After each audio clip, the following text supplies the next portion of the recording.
Excuse me, Mr. Abdul, but can I have a word with you? What is it you want to discuss, my good sir? It's about my daughter Jackie. What about her? It's about you punishing her for taking time off school from when she was in that car accident. How dare you punish her for something that wasn't her fault? Calm down, sir. I was just doing my job, and she did violate the school rules, so therefore she must be punished for doing so. What are you talking about? I'm talking about taking time off school without good reason. It's against the rules and your daughter broke those rules, so now she must be punished. Are you dumb or something? Are you saying that her being involved in a car accident and spending 3 weeks in intensive care fighting for her life, and then having to get over the trauma and having physiotherapy to learn to walk again isn't a good enough excuse? I don't know. Well, let me tell you something, Mr. Abdul. That was a good enough reason for her to taking time off school. She was very traumatized by the whole ordeal and we also lost her. She's been having counseling for us and she still has nightmares about it, so she's still pretty traumatized, and what do? Punish her for it. What the hell is wrong with you? I would appreciate it if you didn't speak in that manner. I was just doing my job. What? Punishing a 14-year-old girl for going through a traumatic experience? She failed to attend school for 3 months without good reason and must be punished. I don't care what the excuse is. She still broke the rules.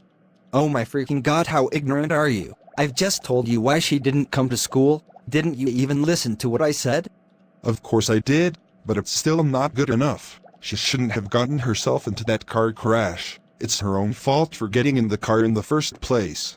Oh my god, oh my god, oh my god, are you freaking serious right now, you brain dead Packy? How was we supposed to know that we was going to be in a car accident that would leave our 14-year-old fighting for her damn life? Still not good enough. Now I suggest you leave and remind your daughter that she has a detention with me tomorrow, and that's the first of many to come for the next 6 months. You know what? I am not going to tell her she has a detention tomorrow. In fact, I'm taking her out of this school and finding her another one, because it's plainly obvious you don't give a damn about whether she's been through a traumatic ordeal. You're just a sad, lonely man whose job has gone to their heads. Goodbye, you miserable old fart, and I'm also reporting you to the school board for unfair punishment. Try all you want, the school will just back me up. Now get out before I call the police. So, how did it go with Mr. Abdul? Not good. I tried to explain but he wouldn't listen. He said you've got to do your 6 months after school detention. Oh man. This is so unfair. None of this was my fault. I know, it's not. That's why you're not going back. What? I'm taking you out at school and finding you somewhere better. It just wasn't right that Mr. Abdul was punishing you for something that wasn't your fault and saying it was your fault.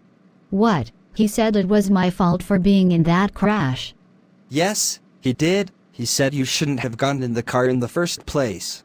But, we didn't know the crash was going to happen. It wasn't our fault. It was that person who drove into us when he was driving on the wrong side of the road. I know, it wasn't your fault, but don't worry. You'll never have to go back to that shithole school ever again.